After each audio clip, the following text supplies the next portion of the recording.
আমার তেলাওয়াতকৃত আয়াতের মধ্যে আল্লাহ রাব্বুল আলামিন বলেন ওয়াস-সামা'i যাতিল বুরুজ। আল্লাহ রাব্বুল আলামিন এখানে কসম করেছেন, আসমানের কসম করেছেন, নক্ষত্রের কসম করেছেন। এরপর বলেন ওয়াস-সামা'i যাতিল বুরুজ ওয়াল ইয়াউমিল মাউউদ, প্রতিশ্রুতি দিবস অর্থাৎ আখিরাতের কসম করেছেন। ওয়াশাহিদ ওয়া মাশহুদ, শাহিদ দ্বারা মুফাসসিরগণ লিখেছেন ইয়াউমুল জুমআ, জুমআর দিনকে বলেছেন, জুমআর দিনের কসম করেছেন। ওয়া মাশহুদ, আরাফাত দিবসের কসম করেছেন। আল্লাহ তাআলা পাঁচটা কসম করেন। এরপর পাঁচটা কসমের পর আল্লাহ রাব্বুল আলামিন বলেন কুতিলা আসহাবুল উখদুদ, আসহাবে উখদুদরা ধ্বংসপ্রাপ্ত। কুতিলা আসহাবুল উখদুদ আই লুইনা আসহাবুল উখদুদ, মুফাসসিরগণ লিখেছেন অভিশপ্ত এবং ধ্বংসপ্রাপ্ত হলো আসহাবে উখদুদ। আসহাবে উখদুদ কারা? কারা অভিশপ্ত হয়েছে আল্লাহর পক্ষ থেকে? কারা ধ্বংসপ্রাপ্ত হয়েছে? কারা অভিশপ্ত হয়েছে? তাফসীরের মধ্যে লিখেছেন ইয়ামান দেশের মধ্যে ঈমানদার এবং কাফেরদের মধ্যে একটা যুদ্ধ সংগঠিত হলো। ঈমানদার এবং কাফেরদের মধ্যে যুদ্ধ হলো। প্রথম যুদ্ধে ঈমানদাররা জয়ী হলো, কাফেররা পরাজিত হলো। কাফেররা আবার যুদ্ধ করলো, দ্বিতীয়বার ঈমানদাররা পরাজিত হলো, কাফেররা বিজয়ী হলো। তারপরে কাফেররা মুমিনদেরকে ধরে ধরে এভাবে বিশাল একটা গর্ত খনন করে তার মধ্যে আগুন জ্বালিয়ে ঈমানদারদেরকে সেই গর্তের মধ্যে ফেলে ফেলে হত্যা করলো। নাউযুবিল্লাহ। আমার ভাইরা, আমার বন্ধুরা, আল্লাহর নবী বিশ্ব নবী রাহমাতুল লিল আলামিন দুনিয়ায় আগমনের 70 বছর আগের কথা তাফসীরের মধ্যে আসছে, আসহাবুল উখদুদের কথা। আল্লাহর নবী বিশ্ব নবী রাহমাতুল লিল আলামিন দুনিয়ায় আগমনের 70 বছর আগে আসহাবুল উখদুদের মধ্যে একটা ঘটনা ঘটল। তাফসীরের মধ্যে লেখেন ওই জামানার মধ্যে একজন জালেম বাদশা ছিল। একজন জালেম বাদশা ছিল। ক্ষমতা পাওয়ার পরে, বাদশাহিত্ব পাওয়ার পরে এক পর্যায়ে নিজের অস্তিত্ব, নিজের পিছনের সব কিছু সে ভুলে গেল। নিজেকে রব বলে দাবি করল, নিজেকে প্রতিপালক বলে তিনি দাবি করলেন। মুসলমান মানুষের স্বভাব, দুনিয়াদার মানুষ যারা, তারা ক্ষমতা পাওয়ার পরে, অর্থবিত্ত হওয়ার পরে, টাকা পয়সা হওয়ার পরে অনেক দুনিয়াদার মানুষদেরকে দেখা যায় তারা আল্লাহকে ভুলে যায়, তার পিছনের অবস্থাকে ভুলে যায়। তার পিছনের অবস্থা কি ছিল তার মনে থাকে না। সে নিজেকে রব বলে মেনে নিল। আমাদের দুনিয়াদার মানুষের অবস্থা হলো এই, ক্ষমতা পাওয়ার পরে আর পিছনের দিকে কোনো হোশ থাকে না। কি করবে, কি বলবে, এই চিন্তা ভাবনা তার মধ্যে থাকে না। মন যা চাই তাই করে, মন যা বলে তাই করে, মন যা বলতে মন চায় তাই বলে ফেলে। এটা হলো দুনিয়াদার পাগল যারা, তাদের অবস্থা এমন হয়ে যায়। আমার মুসলমান ভাইরা, দুনিয়াদার পাগল বাদশা ক্ষমতা পাওয়ার পরে তার অস্তিত্ব ভুলে গেল। অস্তিত্ব ভুলে গেছে, পিছনের অবস্থা ভুলে গিয়েছে। এবার নিজেকে রব বলে দাবি করে, নিজেকে প্রতিপালক বলে সে দাবি করে। আর ওই বাচ্চার কাছে ছিল একজন জাদুকর, যেই জাদুকর তার জাদু বিদ্যা দেখানোর মাধ্যমে, ভেলকি দেখানোর মাধ্যমে মানুষকে বাদশার প্রতি আকৃষ্ট করত। আশ্চর্যভাবে এমন জাদুর মাধ্যমে এমন এমন জিনিস দেখাইতো, মানুষগুলো মনে করত বাদশাই মনে হয় আসল রব। যেমন করে কিয়ামতের আগে দাজ্জাল মানুষকে দেখাবে। একজনের 100 বছর আগে বাবা মারা গেছে, দাজ্জাল এসে বলবে আমাকে রব মান, আমি হলাম আসল রব, আমাকে রব বলে স্বীকার করো। তখন ওই দাজ্জাল কি করবে, তার 100 বছর আগে যে বাবা মারা গেছে সেই বাবাকে জীবিত করে দেখাবে। আসলে এটা থাকবে একটা শয়তান। শয়তান তার বাবা মার রূপ আকৃতি ধারণ করবে। শয়তান এভাবে বাবা মার রূপ আকৃতি ধারণ করে এভাবে তার সামনে যখন দাজ্জাল উপস্থাপন করবে, সাধারণ নরমাল ইমানদার যারা বিশ্বাস করে দাজ্জালকে রব বলে স্বীকার করে নেবে। মুসলমান ভাইরা আমার, ওই জাদুকর তার ভেলকির মাধ্যমে, জাদু দেখানোর মাধ্যমে সাধারণ মানুষদেরকে বিভ্রান্তি করে। জাদু দেখায় দেখায় বাদশাকে এভাবে জাদু দেখায়, বাদশার পক্ষে জাদু দেখায়, আর সাধারণ মানুষকে বিভ্রান্তির মধ্যে ফেলে বলে দেখো এই বাদশাই হলো তোমাদের আসল রব। সমস্ত মানুষগুলো বাদশাকে রব বলতে শুরু করলো, রব বলে স্বীকার করে নেওয়া শুরু করলো। এমন সময় একদিন বাদশার দরবারে ওই জাদুকর এসে বলতেছে, বাদশা নামদার, আমার তো এখন অনেক বয়স হয়ে গেছে, কখন কি হয়ে যায় জানি না, কখন মারা যাই জানি না, দুনিয়া থেকে কখন চলে যাই বলতে পারি না। আপনার বাদশাহিত্ব ঠিক রাখতে হবে, আর আমি যদি মারা যাই এই ভেলকি কে দেখাবে, জাদু বিদ্যা কে দেখাবে, কে জাদু দেখাবে? আপনাকে রব বলে সহজে মানুষ মানতে যাবে না। ও বাদশাহ, আমার কাছে এমন একজন যুবক এনে দেন, যেই যুবককে আমি জাদু বিদ্যা শেখাবো। আমি মারা যাওয়ার পরে ওই যুবক জাদু দেখা দেখা আপনার পক্ষে মানুষগুলোকে আহ্বান করবে, আর ডেকে ডেকে বলবে আমাদের রব আমরা পেয়ে গেছি, এই হলো আমাদের আসল রব। চিৎকার মেরে বলেন নাউজুবিল্লাহ। বাদশা একজন যুবক ঠিক করলো, যুবক আসলো। যুবক এবার ওই জাদুকরের কাছে প্রতিদিন জাদু শেখার জন্য বাড়ি থেকে আসি, প্রতিদিন জাদু শিখে আবার বাড়িতে চলে যায়। ওই জাদুকরের কাছে আসা যাওয়ার মাঝখানে একজন পাদ্রীর সাথে দেখা হয়ে গেল। যুবকের সাক্ষাৎ হলো। ওই পাদ্রী ছিল একজন ইমানদার, যে এক আল্লাহ বিশ্বাসী ছিল, আল্লাহকে রব বলে মানত, আল্লাহকে সৃষ্টিকর্তা বলে মানত। ওই পাদ্রী ছিল ইমানদার। পাদ্রী একদিন যুবককে ডাক দিয়ে বলে, যুবক, তুমি যাকে রব বলে মেনে নাও সে তোমার আসল রব নয়।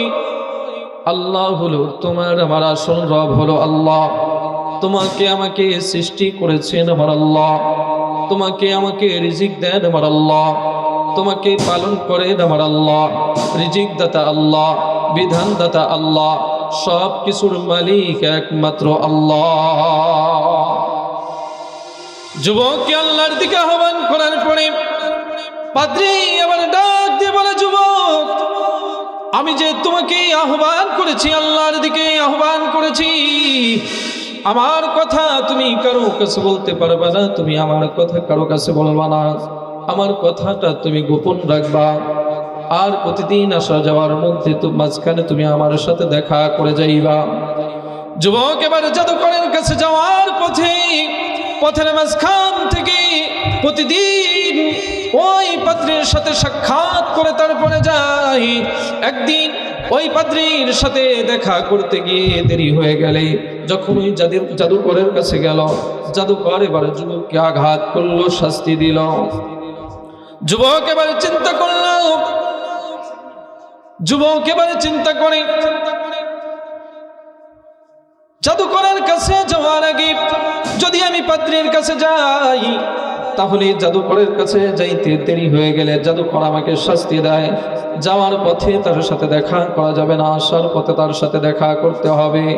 এবারে ফেরার পথে এবার ওই যুবক পাদ্রীর সাথে প্রতিদিন দেখা করে, কিন্তু জাদুকরের কাছে থেকে ফিরে যখন তার বাড়িতে যাইতে দেরি হয়ে যায়, বাড়ির লোকজন এবারে তাকে শাস্তি দিতে আরম্ভ করলো। যুবক এবার ওই পাদ্রীর কাছে ডাক দিয়ে বলে, হুজুর, আপনার কাছে যাওয়া আসার মাঝখানে আমি ওই জাদুকরের কাছে যাওয়া আসার মাঝখানে আপনার সাথে আমি সাক্ষাৎ করি, আপনার সাথে আমি দেখা করি। আপনার সাথে সাক্ষাৎ করতে গিয়ে জাদুকরের কাছে যাইতে যখন দেরি হয়ে যায়, জাদুকর আমাকে শাস্তি দেয়, জাদুকর আমাকে আঘাত করে। আবার ফেরার পথে যখন এভাবে আপনার সাথে সাক্ষাৎ করে যাই, বাড়িতে যাইতে দেরি হলে বাড়ির মানুষ আমাকে আঘাত করে, আমাকে শাস্তি দেয়।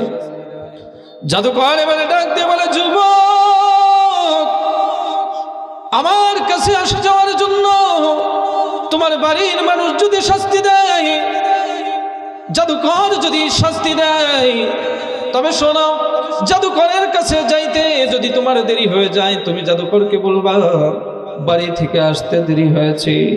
আবার যদি বাড়িতে যাইতে দেরি হয় তুমি বাড়ির মানুষকে বলবা জাদুকর আজকে আমাকে দেরি করে ছুটি দিয়েছে।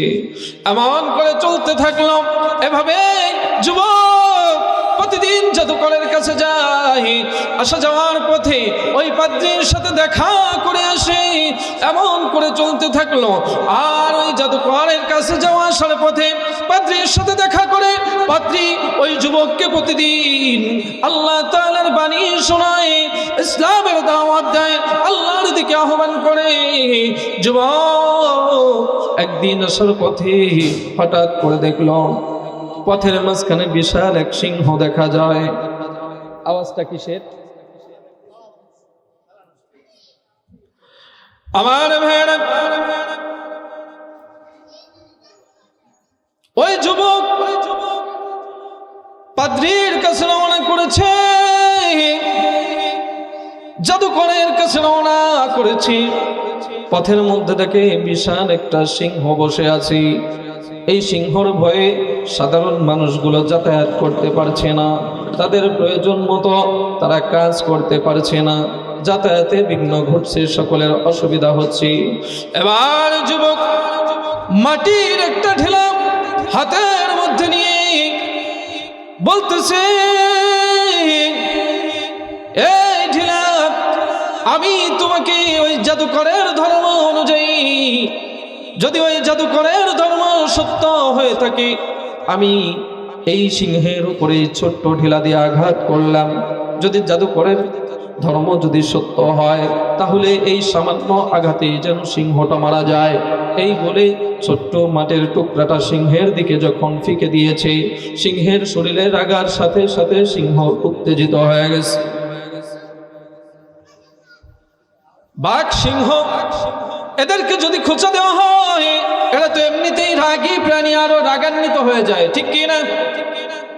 আমার মুসলমান ভাই, সিংহের গায়ে যখন সামান্য মাটির টোকা লেগেছে, সিংহ এবার গর্জন দিতে আরম্ভ করেছে। সিংহ রাগান্বিত হয়ে গেছে। যুবক এবার আরেকটা টুকরো মাটির দলা নিয়েছে, নিয়ে বলতেছে, পাদ্রী আমাকে যে দিনের দাওয়াত দেয়, যদি পাদ্রীর ধর্ম যদি সত্য হয়ে থাকে, সত্যি যদি আমাদের রব আল্লাহ হয়ে থাকে, তাহলে এই যে ছোট্ট মাটির টুকরাটা আমি সিংহের দিকে ফিকে মারলাম, এটা লাগার পরেই যেন সিংহটা মারা যায়।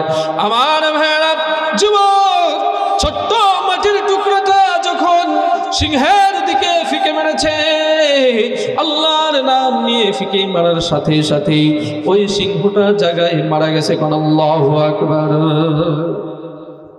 সিংহ সাথে সাথে মারা গেছে। এবার এলাকার লোকজন আশ্চর্য হয়ে গেছে, হায় রে, বাদশার নামে, জালেম বাদশার নামে ছুড়ে মারলো, কিন্তু সিংহ মরল না। আল্লাহর নামে ছোট্ট মাটির টুকরা মারার সাথে সাথেই কেন সিংহটা মারা গেল? তার মানে আল্লাহ যে একজন আছে সত্য, আল্লাহ আমাদের আসল রব, এ ব্যাপারে কোনো সন্দেহ নাই। কথা বলেন ঠিক কিনা? এবার যুবক পাদ্রীর কাছে গিয়ে বলতেছে, হুজুর আমি এই কাজ করেছি। মাটির টুকরাটা যখন বাদশার রবের নামে দিয়েছি তখন সিংহ মরে নাই, কিন্তু আল্লাহর নামে যখন ফিকে দিয়েছি সিংহ মারা গেছে। এবার পাদ্রী ডাক দিয়ে বলতেছে, যুবক আল্লাহ বড় তোমাকে পছন্দ করি, যদি আল্লাহ তোমাকে পছন্দ না করতো তোমার মাধ্যমে আল্লাহ তাআলার এত বড় নিদর্শন, কুদরতি নিদর্শন আল্লাহ তাআলা দেখাইতো না। যুবকের মাধ্যমে আল্লাহ তাআলার কুদরতের নিদর্শন আল্লাহ তাআলা দেখা দিলেন। এবার সাধারণ মানুষগুলো যুবকের কাছে আসি, যুবকের কাছে একজন এক অসুবিধা নিয়ে আসি। একজন লোক আসছে, যুবককে এসে বলতেছে, যুবক আমার শরীরের মধ্যে পচন ধরে গেছে, আমি কুষ্ঠ রোগে আক্রান্ত, ও যুবক আমার রোগটাকে তুমি ভালো করে দাও। যুবক ডাক দিয়ে বলতেছে, ভাই রোগ সারানোর মালিক আমি না, সুস্থ করার মালিক আমি না, সুস্থ যিনি করেন তিনি কে? যুবক ডাক দিয়ে বলতেছে, ভাই রোগ থেকে আরোগ্য দেওয়ার মালিক হলো আল্লাহ। তুমি ওই আল্লাহর প্রতি ঈমান আনো, আল্লাহকে রব বলে তুমি বিশ্বাস করে নাও। তুমি যদি আল্লাহকে রব বলে মানো, আমি আল্লাহ তাআলার কাছে তোমার ব্যাপারে দোয়া করব। এবার লোকটা আল্লাহকে রব বলে মেনে নেয়, আল্লাহকে রব বলে স্বীকার করে নেয়। এরপর যুবক আল্লাহর কাছে হাত তুলে দোয়া করে, আল্লাহ তোমার এই বান্দাকে তো তুমি রোগ দিয়েছো, তুমি তাকে এই রোগে আক্রান্ত করেছ। ও মালিক আমি জানি তুমি ছাড়া সুস্থ করার মতো আর কেউ নাই। ঠিক কিনা বলেন? আমাদেরকে সুস্থ করেন যিনি, সুস্থ রাখেন যিনি, তিনি কে? আবার রোগ দেন যিনি, তিনি কে? যিনি রোগ দেন তিনি আল্লাহ। অসুস্থ করার মালিকও আল্লাহ, সুস্থ করার মালিকও আল্লাহ। আল্লাহ তাআলা সাথে সাথে লোকটাকে সুস্থ করে দিয়েছেন। বলেন সুবহানাল্লাহ। এক এক করে লোকজন আসতে থাকে যুবকের কাছে, লোকজন এক একজন করে আসে, এক একটা অসুবিধা নিয়ে আসে। আর ওই যুবক তাকে ঈমানের দাওয়াত দেয়, আল্লাহর দাওয়াত, আল্লাহর দিকে দাওয়াত দেয়, আল্লাহর দিকে আহ্বান করে, আল্লাহকে রব বলে মানতে বলে। তারপর আল্লাহর কাছে যখন দোয়া করে, আল্লাহ তাআলা এই যুবকের দোয়াকে কবুল করে নেয়। এই খবর পৌঁছে গেল ওই বাদশার দরবারে, ওই জালেম বাদশার কাছে। একজন অন্ধ লোক ছিল, যে লোকটা ছিল বাদশার খুব ঘনিষ্ঠ ব্যক্তি, বাদশার খুব কাছের লোক ছিল, ঘনিষ্ঠ ব্যক্তি ছিল। বয়সের ভারে তার দৃষ্টি শক্তি নষ্ট হয়ে গেছে, বয়সের ভারে সে আর এখন চোখে দেখে না। ওই লোকটা যখন জানতে পেরেছে অমুক এলাকায় একজন যুবক যে দোয়া করে দিলেই দৃষ্টি শক্তি ফিরে পাওয়া যায়, যে কোনো রোগের কারণে তার কাছে গেলে ওই লোকটা যদি আল্লাহর কাছে দোয়া করে, আল্লাহ তাআলা তার দোয়াকে কবুল করে নেয়। এরপরে ওই অন্ধ লোক যুবকের কাছে এসেছে, যুবকের কাছে এসে বলতেছে, যুবক আমি আমার দৃষ্টি শক্তি হারিয়ে ফেলেছি, আমার দৃষ্টি শক্তিকে একটু ফেরায় দাও না। যুবক এবারে ডাক দিয়ে বলতেছে, চাচা যান, দৃষ্টি শক্তি ফিরিয়ে দেওয়ার ক্ষমতা আমার নাই, দৃষ্টি শক্তি যেন যে ফিরিয়ে দিতে পারেন তিনি কি? যিনি দৃষ্টি শক্তি ফিরিয়ে দিতে পারেন তিনি হলেন আপনার রব, তিনি হলেন আমার রব। এবার অন্ধ লোকটা ডাক দিয়ে বলতেছে, রে যুবক তুমি কোন রবের কথা বলো?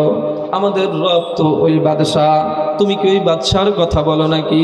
যুবক ডাক দিয়ে বলতেছে, চাচা যান, না না, বাদশাহ আমাদের আসল রব না, বাদশাহ আমাদের সত্যিকারের রব না, সত্যিকারের রব যিনি তিনি হলেন আল্লাহ। ঠিক কিনা বলেন? আল্লাহ আমার রব, ওই রবি আমার সব, আল্লাহ আমার রব, ওই রবি আসল রব, দমে দমে তনু মনে তারি অনুভব। ঠিক কিনা? দমে দমে তনু মনে তারি অনুভব, আল্লাহ আমার রব, ওই রবি আমার সব, আল্লাহ আমার রব, ওই রবি আসল রব। আল্লাহু আকবার বলেন। এ মুসলমান ভাই, যুবক এবার ডাক দিয়ে বলতেছে, চাচা যান, বাদশা আপনার আমার আসল মালিক নয়, বাদশা হলো ভণ্ড রব, নকল রব, আসল রব তো আল্লাহ, আপনার আমার আসল রব তো আল্লাহ। ওই আল্লাহর প্রতি ঈমান আনিন, আমি আল্লাহর কাছে আপনার ব্যাপারে দোয়া করব। এবার অন্ধ লোকটা আল্লাহকে রব বলে মেনে নেয়, আল্লাহকে রব বলে স্বীকারোক্তি দেওয়ার পর এবার যুবক আল্লাহর কাছে হাত তুলে বলে, আল্লাহ তোমার গোলামের দৃষ্টি শক্তি তুমি ফিরে দাও। আল্লাহ তোমার রব, তোমার গোলাম তোমাকে রব বলে স্বীকৃতি দিয়েছে, তোমার গোলাম তোমাকে রব বলে মেনে নিয়েছে। ও মালিক, তুমি যদি সুস্থতা দান করো, কোনো ডাক্তারের প্রয়োজন হয় না। কথা বলেন ঠিক কিনা? আল্লাহ যদি সুস্থতা দান করে দেয়, কোনো ডাক্তারের প্রয়োজন হয় না। আবার আল্লাহ যদি অসুস্থ রাখে, পৃথিবীর সমস্ত ডাক্তার একত্রিত হয়েও সুস্থ করতে পারবে না। ঠিক কিনা? ঠিক কিনা?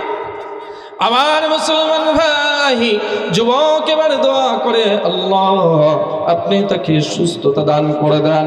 আল্লাহ তাআলা যুবকের দোয়াকে কবুল করে নিয়ে অন্ধ লোকটার দৃষ্টি শক্তিকে দ্বিগুণ করে ফিরিয়ে দিয়েছে।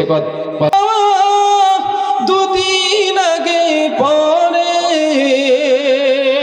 তোমার কাছে সকল পাওয়া সবই তোমার তরে, তুমি মিটাও সকল চাওয়া।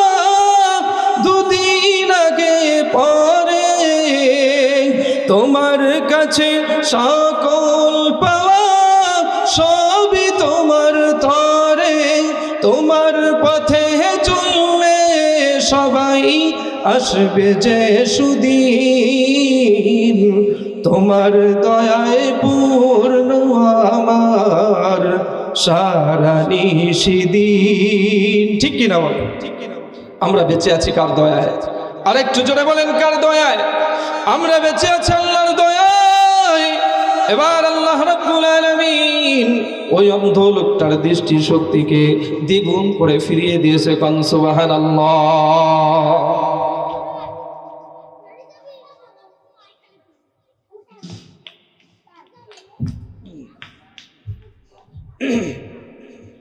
ভাইরা আমার,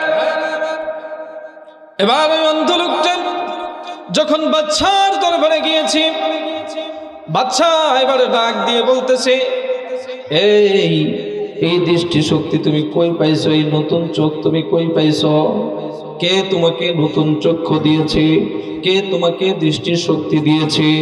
এরপর অন্ধ লোকটা ডাক দিয়ে বলতেছে, বাদশা এই আমার দৃষ্টি শক্তি আপনি দেখেন, এই দৃষ্টি শক্তিটা আর কেউ নাই, আমার রব আমাকে দিয়েছে। কান সুবহানাল্লাহ। বাদশা ডাক দিয়ে বলতেছে, এই আমি তো তোমাদের রব, আমি কি তোমাকে দৃষ্টি শক্তি দিয়েছি নাকি? এবার ওই লোকটা ডাক দিয়ে বলতেছে, না না, আপনি আমার রব না, আপনি আমার দৃষ্টি শক্তি দেন নাই, আমার আসল রব হলো আল্লাহ, আমার আল্লাহ আমাকে দৃষ্টি শক্তি দিয়েছে। কান সুবহানাল্লাহ। আমার মুসলমান ভাই, এবার বাদশা রাগান্বিত হয়ে গেছে। বাদশা রাগান্বিত হয়ে বলতেছে, রবের সন্তান তোমাকে কে দিয়েছে? আমাকে সত্যি করে বলো, এবার ওই লোকটা বলে দিয়েছে অমুক যুবকের কাছে গিয়েছিলাম, ওই যুবক আমাকে জানিয়েছে আপনি আমাদের আসল রব নয়, আমাদের আসল রব হলো আল্লাহ। আমি ওই যুবকের কাছ থেকে জেনেছি আমি আমার রবের সন্ধান পেয়েছি, আপনি আমার আসল রব নয়, আমাদের আসল রব হলো আল্লাহ, আর ওই আল্লাহ আমাকে দৃষ্টি শক্তি দিয়েছে। এই কথা বলার পরে বাদশা এবার সেনাপতিকে বলল, সেনাপতি ওই যুবককে ধরে আনো। এবার যুবককে ধরে আনা হলো। যুবককে এবার আঘাত করে আর বলে, যুবক কে তোমাকে এই রবের কথা বলেছে? কে তোমাকে শিখিয়েছে তোমার রব আল্লাহ? আমার রব আল্লাহ, আমাদের রব আল্লাহ, এই কথা তোমাকে কে শিক্ষা দিয়েছে বলো? এবার যুবক বলতেছে, ওই পাদ্রী আমাকে জানিয়েছে, ওই পাদ্রীর কাছ থেকে আমি ঈমান এনেছি, আমি বুঝে গেছি আপনি আমাদের আসল রব না, আমাদের আসল রব হলেন আল্লাহ। বাদশা এবার হুকুম করেছে সেনাপতিকে, সেনাপতি যাও ওই পাদ্রীকে ধরে নিয়ে আস। পাদ্রীকেও ধরে আনা হলো। এবার এই তিনজনকে একত্রিত করে জালিম বাদশা বলছে, এই যুবক, এই অন্ধলোক, এই পাদ্রী, আমাকে রব বলে স্বীকার করো। তুমি যে ধর্মের উপর ঈমান এনেছিলে এই ধর্মকে তুমি ত্যাগ করে দাও। চুপ করো, এই বাচ্চা চুপ করো, না হলে এখান থেকে যাও, ডিস্টার্ব করবো না। মুসলমান ভাইয়েরা আমার, বাদশা এবার বলতেছে আমাকে রব বলে মেনে নাও,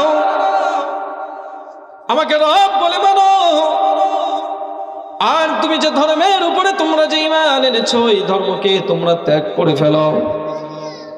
ওই অন্ধ লোকটাকে ডাক দিয়ে বলতেছে, এই তুমি তো আমাকে ভালো করেই চেনো, তুমি তো আমার কাছের লোক ছিলে, তুমি তো আমার সম্পর্কে জানো আমি কি করতে পারি তাও তুমি ভালো করে জানো, সুতরাং এখনো সময় আছে, ঈমান ছেড়ে দাও, আমাকে রব বলে মেনে নাও। ওই লোকটা ডাক দিয়ে বলতেছে, আচ্ছা আপনার কাছে আমি দীর্ঘদিন সময় কাটিয়েছি, আপনার সাথে দীর্ঘদিন আমি চলাফেরা করেছি, আমি জানি আপনার আচরণ সম্পর্কে, আমি জানি আপনি আমাকে কি করতে পারেন, ঈমান আনার পরিণাম কি হতে পারে তাও আমি জানি। কিন্তু যে রবের সন্ধান আমি পেয়েছি, আমি যে সত্য ধর্মের সন্ধান পেয়েছি, আমার জীবন চলে গেলেও আমার রবকে আমি অস্বীকার করব না। কারণ আল্লাহু আকবার। মুসলমান একটু জোরে বলেন না আল্লাহু আকবার। আল্লাহু আকবার বলা যায় না, বলা যায় না, বলা যায় না, বলেন না আল্লাহু আকবার। আল্লাহু আকবারের আওয়াজ শুনলে শয়তান দূরে পালিয়ে যায়। কে পালিয়ে যায়? শয়তান আল্লাহু আকবার সহ্য করতে পারে না, এজন্য একটু জবান খুলে আল্লাহু আকবার বলেন না, আল্লাহু আকবার। মুসলমান গভীর মনোযোগ। এবার বাদশা হুকুম করল, সেনাপতি এই লোকটাকে তুমি হত্যা করে ফেলো। তার মাথার উপরে করাত ধরে ওই লোকটাকে দ্বিখণ্ডিত করে ফেলা হলো। নাউজুবিল্লাহ। ওই লোকটাকে মাঝখান থেকে ফিরে দুই খণ্ড করে ফেলেছে, তারপরেও সে ঈমান ছাড়ে নাই। আল্লাহু আকবার। কেমন ঈমান ছিল তাদের! আমার মুসলমান ভাই, এরপরে পাদ্রীকে ডাক দিয়ে বলতেছে, পাদ্রী তোমার চোখের সামনেই দেখো আমার ঘনিষ্ঠ লোক, তাকে আমি হত্যা করে ফেললাম, এবার তোমার পালা, তুমি ঈমান ছাড়ো, আমাকে রব বলে মেনে নাও, আমাকে রব বলে স্বীকার করো। যদি আমাকে রব বলে স্বীকার না করো আর তোমার ধর্মও যদি তুমি ত্যাগ না করো, তাহলে তোমার অবস্থাও এমনই হবে। পাদ্রী ডাক দিয়ে বলে, বাদশা নামদার, এমন জীবন একটা নয়, দুইটা নয়, আল্লাহ তাআলা যদি এমন 1000টা জীবন আমাকে দান করতো, আমি 1000টা জীবন আমার রবের জন্য আমি দিয়ে দিতাম। কোন সুবহানাল্লাহ। আমার জীবন চলে যায়, চলে যাবে, কিন্তু আমি ঈমান দিব না, আমি ঈমান ছাড়ব না। মুসলমান এই কথা বলার পর বাদশা এবার ওই পাদ্রীকেও মাথার উপরে করাত লাগায়া ফেরে ফেরে দুই খণ্ড করে ফেলল। এবার যুবককে ডাক দিয়ে বলতেছে, যুবক রে, তোমার সামনেই দুইজনকে হত্যা করলাম, আমাকে রব না বলার পরিণাম কি তুমি ভালো করেই দেখেছ? ধর্ম, তোমার যে ধর্ম আছে, আল্লাহকে রব বলে যে তুমি মেনে নিয়েছো, এটাকে তুমি ত্যাগ করে দাও, তোমার রবকে তুমি ছেড়ে দাও, তোমার ধর্মকে তুমি ছেড়ে দাও, যদি তোমার ধর্ম ত্যাগ করে আমাকে রব বলে স্বীকার না দাও, স্বীকার না করো, তাহলে তোমার অবস্থাও এই দুইজনের মতোই হবে। যুবক ডাক দিয়ে বলে, বাদশাহ হত্যা করবেন, মেরে ফেলবেন, জীবন দেওয়া লাগে জীবন দিব, তারপরেও কিছুতেই আপনাকে রব বলে মানব না। আমার আসল রবের পরিচয় আমি জানি, আমার আপনার রব হলেন আল্লাহ। সুবহানাল্লাহ। জালেম বাদশার সামনে কেমন ঈমানের পরিচয় দিচ্ছে। মুসলমান ভাইরা নিয়ামত, এবার বাদশা হুকুম করল, সেনাপতি এই যুবককে হত্যা করা হোক, এই যুবককে হত্যা করে ফেলো। তবে এই যুবককে হত্যা করবা কেমনে? বলে যুবককে এবার বিশাল পাহাড়ের চূড়ায় উঠাও, পাহাড়ের চূড়ায় উঠায়া তারপর সেখান থেকে ধাক্কা দিয়ে নিচে ফেলে তাকে হত্যা করে ফেলবা। মুসলমান ভাইরা নিয়ামত, সেনাপতি তার দলবল নিয়ে যুবককে নিয়ে পাহাড়ের চূড়ায় উঠে যায়। পাহাড়ের চূড়ায় নিয়ে যখন যুবককে ধাক্কা দিবি, এই মুহূর্তে যুবক আল্লাহর কাছে হাত তুলে দোয়া করে, আল্লাহ তোমাকে রব বলে স্বীকার করার কারণে আজ ওরা আমাকে মেরে ফেলতে চায়। ও মালিক, আমি জানি তুমি যদি আমাকে হেফাজত করে নাও, পৃথিবীর কোনো মানুষ আমাকে মারতে পারবে না, আর যদি তুমি আমাকে মারো, পৃথিবীর কোনো মানুষ আমাকে বাঁচাতে পারবে না, আমাকে রক্ষা করতে পারবে না। ও মালিক, সমস্ত ক্ষমতার মালিক তো তুমি। মালিক, তুমি আমাকে ওদের কবল থেকে হেফাজত করে নাও, আর এই সমস্ত কাফেরদেরকে তুমি ধ্বংস করে দাও। কোন সুবহানাল্লাহ। মুসলমান ভাইরা আমার, আল্লাহ তাআলা যুবকের দোয়াকে কবুল করে নিল। সাথে সাথে আল্লাহ তাআলা এমন এক ভূমিকম্প দিল, পাহাড়ের মধ্যে ভূমিকম্প উঠে গেল। সমস্ত সেনাপতির সমস্ত সাঙ্গপাঙ্গ, বাদশার সমস্ত সেনাবাহিনীগুলো একটা একটা করে পাহাড়ের উপর থেকে টপ টপ করে নিচে পড়ে, আর পাথরের সাথে বাড়ি খায়া খায়া দুনিয়া থেকে বিদায় হয়ে যান। কয় আল্লাহু আকবার। দুনিয়া থেকে সমস্ত জালেমগুলো বিদায় হয়ে যায়, যুবককে আল্লাহ তাআলা হেফাজত করে ফেলে। আল্লাহু আকবার বলেন। আল্লাহ পারে কি পারে না? কথা বলেন, আল্লাহ পারে কি পারে না? এই ক্ষমতা আমার আল্লাহর আছে না নাই? আল্লাহ রাব্বুল আলামিন বলেন, ইন্নাল্লাহা আলা কুল্লি শাইইন কাদির। সমস্ত ক্ষমতার মালিক একমাত্র আমি আল্লাহ। সমস্ত ক্ষমতার মালিক কে? কিন্তু আমরা তো স্লোগান দিই, সমস্ত ক্ষমতার মালিক জনগণ। নাউজুবিল্লাহ পড়েন। By the people, for the people, of the people. এটা হলো গণতান্ত্রিক দেশের একটা স্লোগান, এটা হলো কুফরি স্লোগান। বলে সমস্ত ক্ষমতার মালিক জনগণ, মানে জনগণ যারা ভোট দিয়ে চেয়ারে বসাবে সেই হলো ক্ষমতার মালিক। কোনো মুসলমান এটাকে বিশ্বাস করতে পারে না। সমস্ত ক্ষমতার মালিক একমাত্র যিনি, তিনি কি? মুসলমান, আল্লাহ রাব্বুল আলামিন যুবককে হেফাজত করে ফেলেন। যুবক এবার বাদশার দরবারে চলে যায়। বাদশার এবার যুবককে দেখার সাথেই সাথে তার পায়ের রক্ত মাথায় উঠে যায়। বলে, কি ব্যাপার, তোমাকে কি হত্যা করে নাই? যুবক ডাক দিয়ে বলে, হত্যা করার চেষ্টা করেছিল, কিন্তু আমার রব আমাকে হেফাজত করে নিয়েছে। আর আপনার সাঙ্গপাঙ্গ যেগুলা ছিল, আপনার বাহিনীগুলোকে আল্লাহ তাআলা তাদেরকে ধ্বংস করে দিয়েছে। কোন সুবহানাল্লাহ। বাদশা এবার রাগান্বিত হয়ে যায়। বাদশা এবার ডাক দিয়ে বলে, অন্য বাহিনীকে ডাক দিয়েছে, অন্য বাহিনীকে ডেকে বলে, যাও এই যুবককে নিয়ে সাগরের মাঝখানে চলে যাও। সাগরের মাঝখানে গিয়ে এই যুবককে সাগরের মাঝখানে ফেলায় দিবা। ডিঙ্গিতে করে এই যুবককে সাগরের মাঝখানে নিয়ে যাওয়া হলো। যুবক এবার আল্লাহর কাছে দোয়া করে বলে, আল্লাহ, এরা আমাকে মারার জন্য কত ষড়যন্ত্র করে, কত চক্রান্ত করে। আমার কোনো অপরাধ নাই, আমার কোনো অন্যায় নাই। আমার অন্যায় একটাই, আমার অপরাধ একটাই, একটাই অপরাধ, সেটা হলো আমি ঈমান এনেছি, সেটা হলো আমি আল্লাহ আপনাকে রব বলে বিশ্বাস করেছি। এই অপরাধে ওরা আমাকে হত্যা করতে চায়। ও মালিক, আপনি এই কাফেরদেরকে ধ্বংস করে দেন, আমাকে আপনি হেফাজত করে নেন। আল্লাহ তাআলা দোয়া কবুল করে নিল। সাথে সাথে সমুদ্রের মধ্যে উত্তাল তরঙ্গমালা শুরু হয়ে গেল। এবার সমস্ত সব কিছু ডুবে গেল। সমস্ত মানুষগুলো ওই সাগরের মাঝখানে হাবুডুবু খেয়ে একজন একজন করে দুনিয়া থেকে বিদায় হয়ে গেল। ঢেউয়ের সাথে সাথে ওই যুবককে আল্লাহ তাআলা কিনারায় পৌঁছে দিলেন। কোন সুবহানাল্লাহ। আল্লাহ তাআলা যুবককে হেফাজত করে নিয়েছে। মুসলমান ভাইরা নিয়ে আমার, যুবক এবার কিনারে এসে আবার বাদশার দরবারে চলে গেছে। আল্লাহু আকবার বলেন। কেমন ঈমান ছিল! যদি আমি আপনি হতাম তাহলে কি যে কোনো রকম জান নিয়ে ফিরছি, বাদশার কাছে আর যাব না, পলাই, তাই না? আজরাইল দেখে আসছি, আর যাওয়া যাবে না। যুবকের কেমন ঈমান ছিল, কেমন দীপ্ত ঈমান ছিল, ঈমানের শক্তি কেমন ছিল, ঈমানের পাওয়ার কেমন ছিল। যুবক আবার বাদশার ওই জালেম বাদশার কাছে গিয়েছে।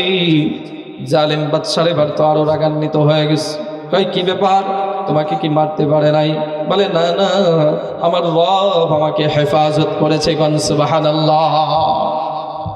আপনার সমস্ত বাহিনীকে রব ধ্বংস করে দিয়েছি। এই দেখেন, আল্লাহ যদি অন্তরের মধ্যে মোহর মারে, এর পরেও দেখেন এত কিছুর পরেও ওর হুঁশ হয় না। হুঁশ হওয়ার কথা ছিল না? কথা কন, হুঁশ হওয়ার কথা ছিল না? কিন্তু হুঁশ হয় নাই, কারণ আল্লাহ তাআলা ওর অন্তরের মধ্যে মোহর মেরে দিয়েছে। ক্ষমতা, দুনিয়ার ক্ষমতা পাওয়ার পরে নিজের অস্তিত্বই ভুলে গেছে। অহংকার, দেমাগ। আরে অহংকার তো আমার আপনার জন্য চলে না, কথা বলেন ঠিক কিনা? মানুষের কি অহংকার চলে? মানুষ তো মাটির তৈরি, মাটির কোনো অহংকার নাই। মানুষের সিফাত অহংকার করা না। মানুষের মাটির সিফাত হলো ধৈর্য ধরা। কি করা? ধৈর্য ধারণ করা। এটা হলো মাটির সিফাত। আমার আপনার তো এমনই হওয়ার দরকার ছিল। আমি আপনি তো মাটির তৈরি মানুষ। এক সময় আবার এই মাটির সাথেই আমাকে আপনাকে মিশে যেতে হবে।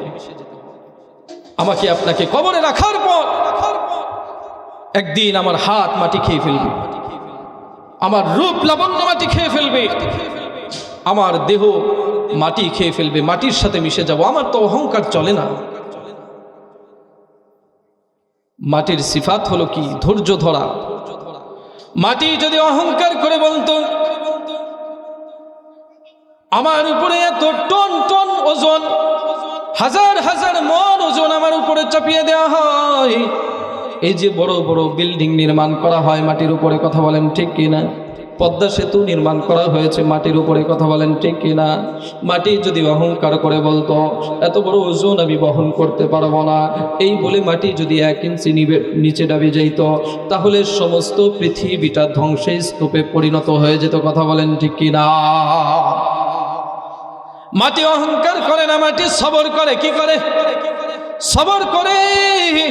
আমার আপনার তো সবর করা উচিত। আমার আপনার সিফাত তো হবে সবর করা, সবর করা। অহংকার, হিংসা, বিদ্যা এটা আপনার আমার সাথে মানায় না। অহংকার একমাত্র মানায় কার সাথে? অহংকার একমাত্র আল্লাহ তাআলাই করতে পারে। অহংকার একমাত্র আল্লাহ তাআলাই করতে পারে। আমার আপনার অহংকার মানায় না। ওই বাদশা অহংকারের রাগে ক্ষোভে এবার এই যুবককে ডাক দিয়ে বলতেছে, যুবক, তোমাকে কি মারতে পারে নাই? বলেন, না না, আমার রব আমাকে হেফাজত করে নিয়েছে। এবার বাদশা তেলে বেগুনে জ্বলে উঠেছে। এবার আরেকটা ফোর্সকে ডাক দিয়েছে, এই বাহিনী আসো। বলে, কি করো? বলে, বিশাল গর্ত খনন করো। বিশাল গর্ত খনন করে তার মধ্যে আগুন জ্বালায় দাও, এরপরে যুবককে সেইখানে ফেলে দাও। মুসলমান ভাইরা আমার, ওই অগ্নিকুণ্ড জ্বালানো হলো। যুবককে এবার অগ্নিকুণ্ডের মধ্যে ফেলে দেওয়া হলো। যুবককে আল্লাহ রাব্বুল আলামিন হেফাজত করে নেয়। যুবককে আল্লাহ তাআলা হেফাজত করে নেয়। যুবককে ওই বাদশা, জালিম বাদশার আগুন পোড়াইতে পারে নাই। কোন সুবহানাল্লাহ। যুবককে পোড়াতে পারে। মুসলমান ভাই, এবার যুবক ডাক দিয়ে বলতেছে, বাদশা, আমাকে তো আপনি হত্যা করতে চান, এটাই তো আপনার আসল উদ্দেশ্য? বলে, হ্যাঁ হ্যাঁ, আমি তোমাকে দুনিয়া থেকে বিদায় করতে চাই, এটাই হলো আমার উদ্দেশ্য। এবার যুবক পরামর্শ দেয়, বাদশা, আমাকে যদি হত্যা করতে চান তাহলে আমি কিছু শর্ত বলি, এইভাবে যদি আমাকে হত্যা করেন তাহলে আপনি সফল হবেন, আমাকে হত্যা করতে পারবেন, না হলে আপনি আমাকে হত্যা করতে পারবেন না। বলে, কি করতে হবে? বলে, খোলা ময়দানের মধ্যে সমস্ত মানুষগুলোকে একত্রিত করবেন, আপনার রাজ্যের সমস্ত মানুষগুলোকে একত্রিত করে ওই খোলা ময়দানের মধ্যে আমাকে একটা উঁচু স্থানে বসাবেন বা দাঁড় করাবেন। তারপরে দূর থেকে একটা তীর আল্লাহর নামে আমার দিকে নিক্ষেপ করবেন, আমি শহীদ হয়ে যাব। যেই কথা সেই কাজ।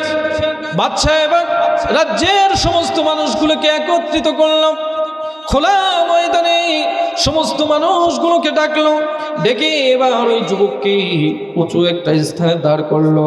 দাঁড় করার পর এবার আল্লাহর নামে একটা তীর তার দিকে মারলো, সাথে সাথে যুবক দুনিয়া থেকে বিদায় নিয়ে চলে গেল। মুসলমান ভাই, যুবক দুনিয়া থেকে বিদায় নিয়ে চলে গেল। ওই যে হাজার হাজার মানুষ তাকায় তাকায় দেখলো এই যুবককে মারার জন্য কত চেষ্টা করে, কিন্তু বাদশা মারতে পারে নাই। যখনই আল্লাহর নামে তার দিকে তীর নিক্ষেপ করেছে, যুবকটা মারা গেছে। তার মানে আল্লাহই হলো আমার আপনার আসল রব, ঠিক কি না? আল্লাহ আমার রব, ওই রবি আমার সব। পড়েন না, আল্লাহ আমার রব, ওই রবি আমার সব। দমে দমে তনু মনে তারি অনুভব, দমে দমে তনু মনে তারি অনুভব। আল্লাহ আমার রব, এই রবি আমার সব। আল্লাহ আমার রব, এই রবি আসল রব, ঠিক কি না বলে? এই রবি হলো আমার আপনার আসল রব।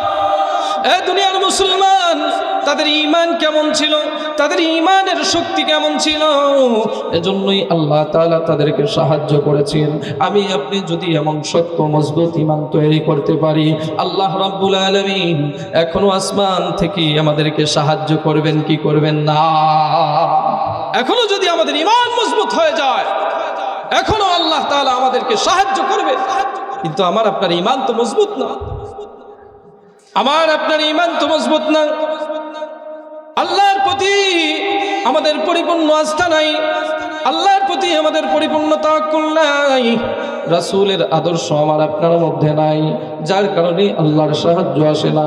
রাসূলের প্রেম আমার আপনার মধ্যে নাই, আল্লাহ তাআলার ভালোবাসা আমার আপনার অন্তরের মধ্যে নাই। আমার আপনার অন্তরের মধ্যে দুনিয়া ঢুকে গেছে। আল্লাহর রাসূল বলেন, হুব্বুদ দুনিয়া রাসু কুল্লি খাতিআ, দুনিয়ার মহব্বত হলো সব গুনাহের মূল। দুনিয়ার মুসলমান, দুনিয়ায় চলতে গেলে দুনিয়া লাগবে, দুনিয়া লাগবে, কিন্তু আখিরাত ভুলে গেলে চলবে না। আল্লামা আশরাফ আলী থানভী রাহমাতুল্লাহি আলাইহি সুন্দর একটা উদাহরণ দিয়েছেন। বলে কি? বলে দুনিয়া হলো নৌকার মতো। দুনিয়া কি? দুনিয়া হলো নৌকার মতো। নৌকা যেমন পানি ছাড়া চলতে পারে না, আমি আপনিও পানি ছাড়া চলতে পারবো না। কথা বলেন ঠিক কিনা? আমি আপনিও পানি ছাড়া চলতে পারবো না। নৌকা পানি ছাড়া চলতে পারে না। আবার নৌকার মধ্যে যদি ফুটা হয়ে যায়, নৌকার মধ্যে যদি পানি ঢুকে নৌকা যদি ভরে যায়, তাহলেও কিন্তু নৌকার পানির উপরে থাকে না, নৌকা ডুবে পানির নিচে চলে যায়। কথা কন ঠিক কিনা? নৌকার ভিতরে যদি পানি না ঢুকে, নৌকা ততক্ষণ পর্যন্ত পানির উপরে ভেসে থাকে। তেমনি ভাবে দুনিয়ায় চলতে গেলে দুনিয়া আমাদের লাগবে, কিন্তু আমাদের অন্তরের মধ্যে যদি দুনিয়ার মহাব্বত ঢুকে যায়, তাহলে নৌকা ছিদ্র হয়ে পানি ঢুকে গেলে যেমন করে নৌকা ডুবে যায়, দুনিয়ার মহাব্বত আমার আপনার অন্তরে ঢুকে গেলে আমার আপনার অবস্থাও ওই ডুবা নৌকার মতোই হবে।